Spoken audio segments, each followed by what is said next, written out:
संगठन की दृष्टि से जैसे संगच्छध्वम संवदध्वम की जो बात कही है, ये हजारों वेद मंत्र का उपदेश भगवान ने दिया वेद में। 10,000 से ज्यादा वेद मंत्र है ऋग्वेद में।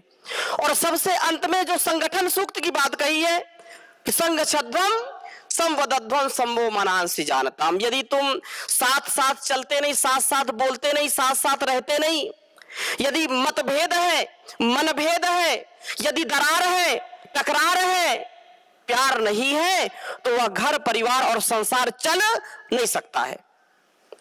सहनशीलता होनी चाहिए, जो सहता है वही रहता है। तो सहनशील होना, बड़े उद्देश्य के लिए छोटी छोटी बातों पर हमको कभी भी राग द्वेष नहीं करना चाहिए। जब आप सेवा करेंगे, कार्य करेंगे, तो स्वयं वो अनुभव आने लगता है। कुछ न कुछ लोग कहेंगे, कुछ सहयोग करने वाले होंगे, कुछ असहयोग भी करेंगे, परंतु सहयोग करने वालों का सम्मान और असहयोग करने वालों से अपने आप को उनसे बचा करके रखना, उनका विरोध भी अपने को नहीं करना। ठीक है, जिसका जो कार्य है वो करेगा। सैद्धांतिक पक्ष से हमको अपने को पुष्ट रखना चाहिए, अर्थात जैसा हमारा सांस्कृतिक सिद्धांत है, जैसा हमारा आध्यात्मिक सिद्धांत है, जैसा हमारा मानवीय सिद्धांत है, जैसा हमारा एक सामाजिक सिद्धांत है, उससे हमको विपरीत कोई बात अपनी योग कक्षा में नहीं करनी। कुछ लोग फिर जब अनावश्यक चर्चा करने लगते हैं तो फिर उससे भी विघटन हो जाता है। तो सैद्धांतिक दृष्टि से जब आप पूरा ओतप्रोत होकर के योग करेंगे और उसमें आप जब स्वामी जी महाराज को सुनते हैं तो जैसा अपना जो दिशा निर्देश मिलता है उसमें कोई समस्या ही नहीं आएगी। और आकर्षित करने के लिए जो परम पूज्य स्वामी जी महाराज ने घुट्टी दी है, जो बहुत बड़ी एक बूटी दी है इंटीग्रेटेड, ये बहुत ही प्रभावशाली है। जो डायबिटीज पहले 2 महीने 3 महीने लग जाते थे, लोगों को बताइए कि आपको 10 दिन 15 दिन में ही आपकी डायबिटीज कंट्रोल होगी और धीरे धीरे क्योर हो जाएगी। जो कई वर्षों से परेशान है उनको आप बुलाइए, उनको सामने बिठाइए और उनको कराइए। जो अर्थराइटिस पहले बहुत दिन हो जाते उसको ठीक होने में, वो कितनी जल्दी ठीक होती है। तो इंटीग्रेटेड, चाहे मंडूकासन या पवन मुक्तासन, योग मुद्रासन, आप जब सामने बिठा करके कराएंगे और यदि आवश्यकता पड़ती है तो जो चिकित्सालय है, कभी कभी सप्ताह में 1 दिन चिकित्सक का संपर्क जरूर करिए, उसको बुलाइए अपनी योग कक्षा में, अपने शिविर में। तो 10, 20, 50, 100 लोगों से लेकर के धीरे धीरे ये इतना विराट आपका कक्षाओं का आयोजन हो जाएगा कि व्यक्ति को भी उल्लास आएगा और वो इससे अपने आप को अनुप्राणित करेगा, इससे उसको ऊर्जा मिलेगी। बीच बीच में जो सैद्धांतिक हमारे पक्ष हैं, उन सैद्धांतिक पक्षों का भी समुचित प्रयोग हमको आना चाहिए।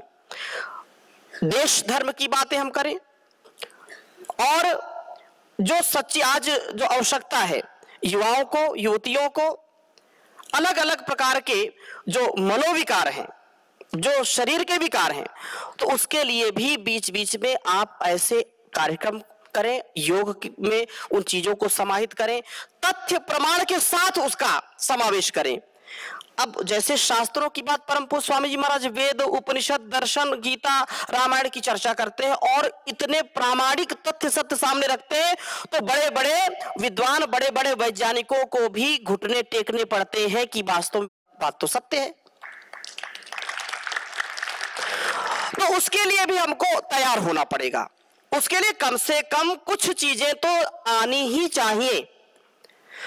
और उसमें जब आपको ये लगे कि कई दिन हो गए, कई महीने हो गए और कोई ऐसा व्यक्ति है जिसका रोग ठीक नहीं हो पा रहा है, तो उसको परामर्श दीजिए कि आपको हरिद्वार भेज देंगे, वेलनेस में भेज देंगे, या निकट में आपके शहर के या आपके आसपास कोई वेलनेस खुल गया है तो वहां उसको भेजिए। कहीं कोई समस्या आती है तो यहां मुख्यालय के नंबर आप ले जाइए, क्योंकि रोगों का विनाश करना, रोगी को योगी बनाना, यह सबसे बड़ा पुण्य का काम है। इससे बढ़कर के और कोई पुण्य का काम नहीं है। संसाधन एकत्रित करना, लोगों को यश कीर्ति नेम फेम जो है वो चलता रहेगा, लेकिन बीमार व्यक्ति, रोगी व्यक्ति, उससे पूछो कितना उसको कष्ट होता है।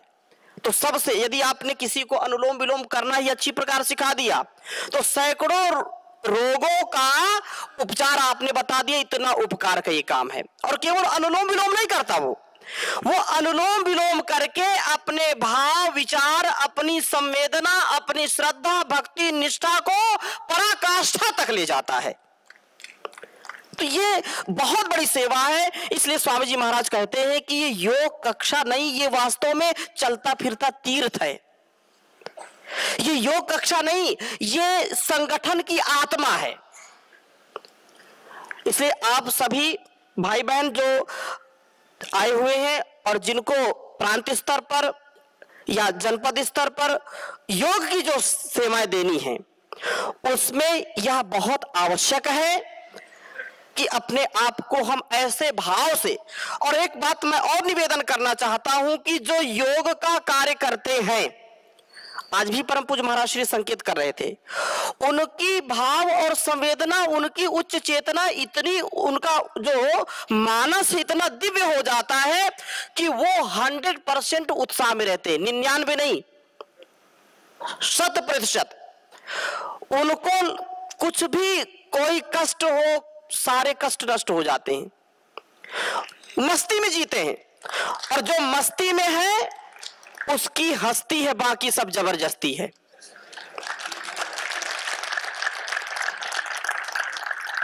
यहां कल परम पूज्य स्वामी जी महाराज बोल रहे थे कि भाई देखो, मैं तो इतना करता हूं और दुनिया को तो लाभ मिल ही रहा ना, लेकिन यदि कोई उसमें अनावश्यक चर्चा करता है तो कम से कम मेरा तो लाभ हो ही रहा ना, ये मेरा लाभ तो हो रहा है ना।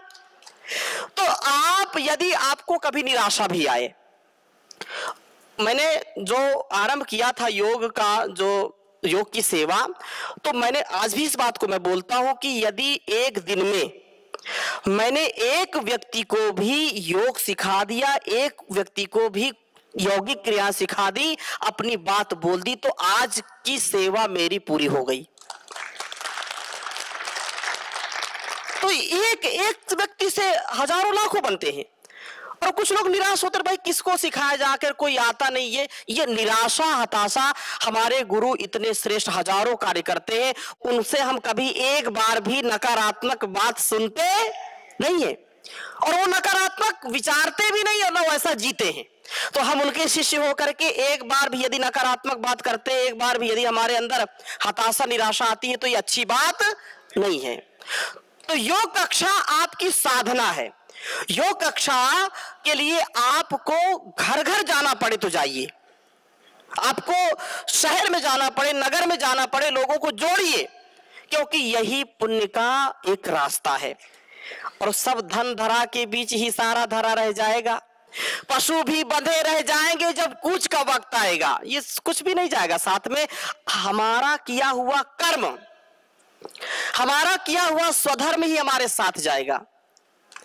जाएगा जब जहां से कुछ भी न साथ होगा, 2 गज कफन का टुकड़ा तेरा लिबास होगा। जाना तो है, जातस्य ही ध्रुव मृत्यु, जिसका जन्म है उसकी मृत्यु सुनिश्चित है। तो हम कुछ ऐसा करके जाएं कि साथ में ले करके जाएं, तो ऐसा जीवन जीना है। हमारे द्वारा किया हुआ एक एक कर्म हमारे जन्म जन्मांतरों को बनाने वाला है। तो ऐसा भाव, ऐसा स्वभाव हमारा हो और हमारे अंदर ऐसा जुनून हो, ऐसी हमारे अंदर प्रेरणा कार्य करे कि हम चुपचाप बैठे नहीं। अब यहाँ हमारे जो प्रांत प्रभारी हैं, इनको कहीं भी बुला लो, चाहे अकेले में हो, चाहे मेले में हो, चाहे झमेले में हो, ये हमेशा प्रसन्न रहते हैं। संकेत इतना करना चाहता हूं कि आप में भी कई लोग 65 वर्ष के आए हैं, कई 70 वर्ष के भी आए हैं। इस अवस्था में यदि आप देखेंगे परिदृश्य संसार का, तो जो जिनका आहार विचार संयमित है, खान पान जिनका अच्छा है, तो वो तो ठीक है, योग करते ठीक है। नहीं तो 65 वर्ष के बाद बिल्कुल स्थिति शिथिल हो जाती है, बिस्तर से उठ नहीं पाते, एक एक घूंट पानी के लिए तरसते हैं। तो 40 वर्ष, 50 वर्ष, 60 वर्ष तक में ये स्थिति खराब हो रही है। और यहाँ पर 70-80 वर्ष, कई कई योग कक्षाओं में अभी प्रवास में मैं गया तो कई 90-90, 95 वर्ष के हैं और वो पूरा 100 बार सूर्य नमस्कार करते हैं। ये किसका कमाल है? योग का कमाल है। यदि योग नहीं करेंगे तो वियोग होगा, जीवन का दुरुपयोग होगा, जीवन सार्थक नहीं होगा। तो जिस अवस्था में लोग पानी को तरसते हैं, उस अवस्था में आप दूसरों को पानी पिलाने का काम करते हैं, दूसरों की सेवा का काम करते हैं। तो इतनी बड़ी ये सेवा है, इसलिए अपने आप को कभी भी निराश हताश ना करें। एक सच्चा जो योग शिक्षक है, एक सच्चा जो कार्य करता है, निरहंकार होकर के, निर्विकार होकर के, निर्दोष और सारे दुर्गुण दुर्व्यसनों को छोड़ करके उसका एक ध्येय 24 घंटे होना चाहिए कि मुझको गुरु का कार्य करना है, मुझको ऋषि कार्य करना है, मुझको देश और संस्कृति के लिए अपने जीवन को लगाना है। नहीं तो संसार में बड़ी विचित्र स्थिति है। अपने 2-4, कम से कम 2-4-10 भजन जरूर आप याद रखें। 2-4-10 भजन सबको आने चाहिए और वो देश काल परिस्थिति में गाने चाहिए। वैराग्य के समय वैराग्य वाला गाओ, ईश्वर भक्ति के समय ईश्वर भक्ति वाला गाओ, समाज सुधार के लिए समाज सुधार की गाओ। तो इससे भी हमको प्रेरणा मिलती है। हम अपने मन से, अपनी वाणी से, अपने व्यवहार से, शरीर से कर्म करने के 3 ही साधन हैं। और जब 3 साधन हमारे सशक्त होते हैं, पवित्र होते हैं, सबल होते हैं, सफल होते हैं, तो हम दूसरों के लिए भी आत्म कल्याण से विश्व कल्याण के कार्य में संलग्न हो जाते हैं। कल कोई प्रश्न कर रहा था आदरणीय एनपी सिंह जी से कि अन्न जहां का हमने खाया, वस्त्र जहां के हमने पहने, ठीक है ना। हम गाते तो हैं, अन्न जहां का मतलब जन्म जहां पर हमने पाया, अन्न जहां का हमने खाया, वस्त्र जहां के हमने पहने, वो है प्यारा देश हमारा, इसकी रक्षा कौन करेंगे, कौन करेंगे? तो क्या बोलते हैं? हम करेंगे, हम करेंगे, हम करेंगे। कैसे करेंगे? तन से करेंगे, मन से करेंगे, धन से करेंगे। अब जब बड़े हो जाते हैं तो भूल जाते हैं वो संकल्प भूल जाते हैं। सौभाग्यशाली हम हैं कि हमको गुरु ने फिर से उस संकल्प को याद दिलाया है और हमारा तन मन धन सब वतन के लिए है। ऐसा भाव हमेशा 100% रहना चाहिए, एक 99 नहीं। फूल बनकर खिलेंगे चमन के लिए,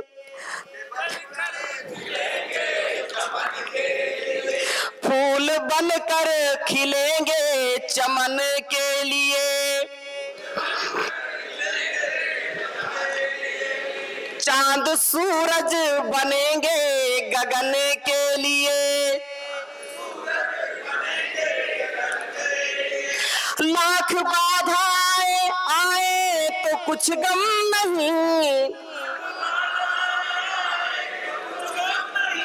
लाख बाधाएं आए तो कुछ गम नहीं,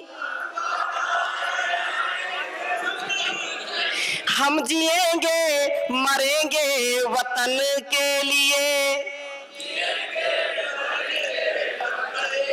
हम जिएंगे मरेंगे वतन के लिए। तो ये ऐसा संकल्प है इस संकल्प को यदि हम आत्मसात करेंगे तो चाहे हम संगठन की सेवा में हो, चाहे संस्थान की सेवा में हो, हमारा उत्थान होगा, कभी भी पतन नहीं होगा। हमारा वतन सर्वोपरि है, हमारा राष्ट्र, राष्ट्र देवो भव। ऐसी संकल्पना, ऐसी प्रेरणा सदा हमारे मन में, हमारे संकल्पों में रहनी चाहिए। और ऐसा जब कार्य करने लगते हैं तो लोग अपने आप जुड़ने लगते हैं। आप चले तो कम से कम, आप घर से निकले तो लोग साथ देने के लिए तैयार हैं, लोग अपनाने के लिए तैयार है। आज पूरे भारतवर्ष में स्वामी जी महाराज का इतना अखंड प्रचंड पुरुषार्थ, लाखों लाखों किलोमीटर की यात्रा जो स्वामी जी महाराज ने की है, आज गांव गांव, शहर शहर सब स्वामी जी महाराज के प्रति कृतज्ञ है।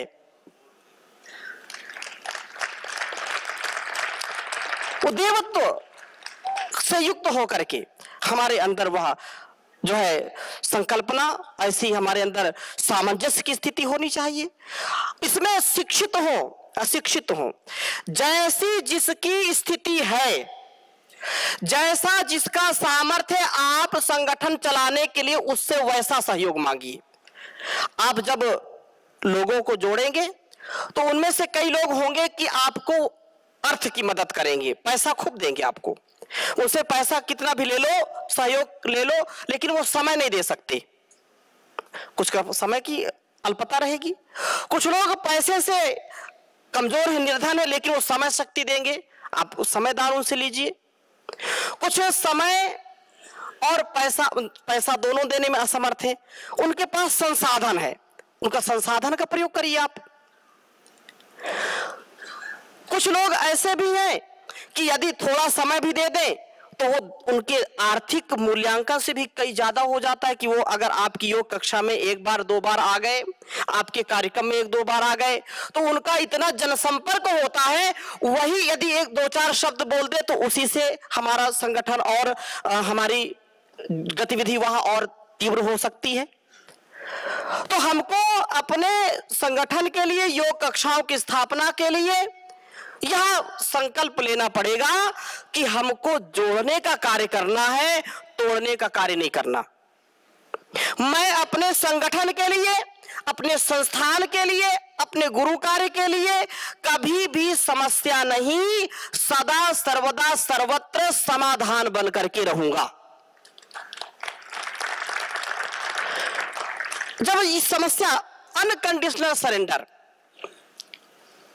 अब सौंप दिया इस जीवन का सब भार तुम्हारे हाथों में, अब सौंप दिया,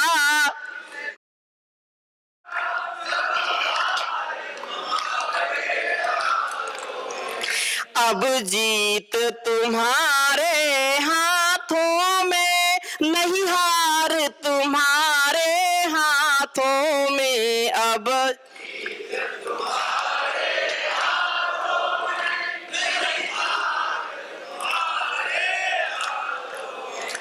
अब सौंप दिया इस जीवन का सब भार तुम्हारे हाथों में।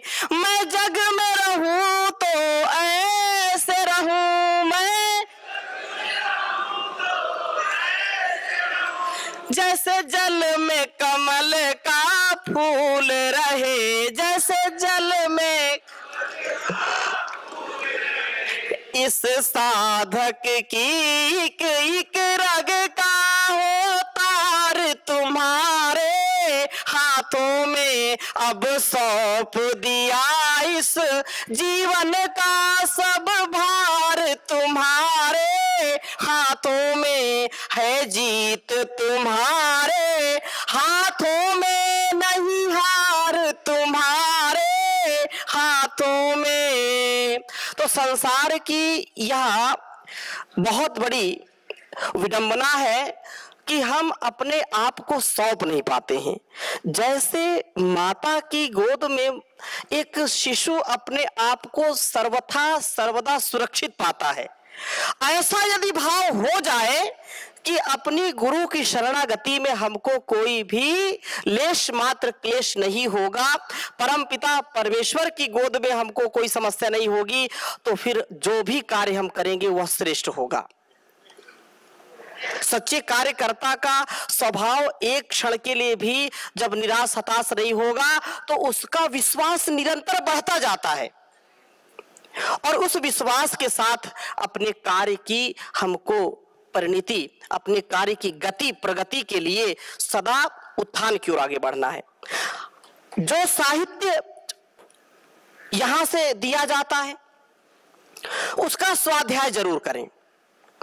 आयुर्वेद के ग्रंथों का, योग के ग्रंथों का, गीता उपनिषद जो भी दिया जाता है और जीवन दर्शन जो भी आपको मिली है, यदि थोड़ा थोड़ा भी पढ़ेंगे तो नित्य स्वाध्याय से हमारा सामर्थ्य बढ़ता है।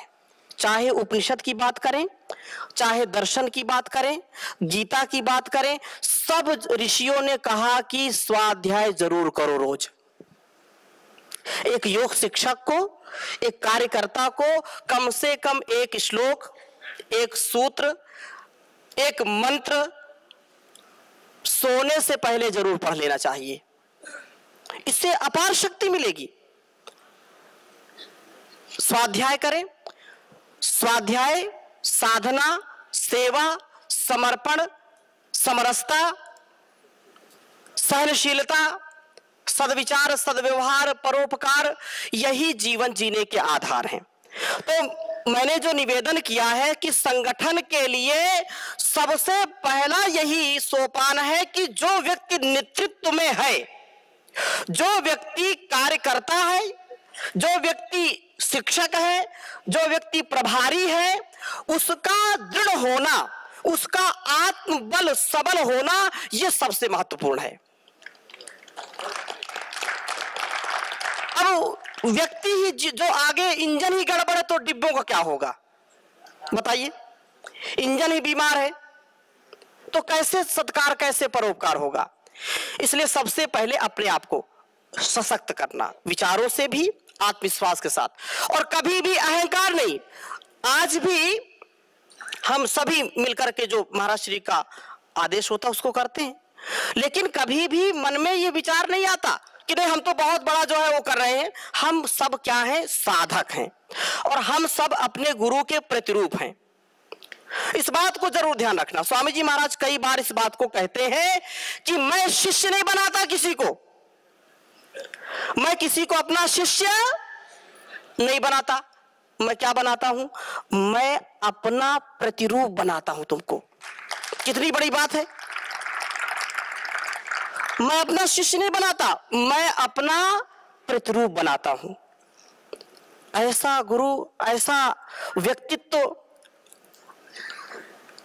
हमको मिला है। यह हम सबका परम सौभाग्य है, जन्म जन्मांतरों का सौभाग्य है। इसलिए कई लोग यहां भी जो है ऐसे भी आए थे कि स्वामी जी हम तो पहली बार आके यहां योग किए, लेकिन अब 2-3 दिन हो गए, अब योग करने में आनंद आ रहा है कि नहीं? आनंद आ रहा है। तो ये अब जो संकल्प यहां से ले लिया है उसको कभी भी आपको भूलना नहीं है।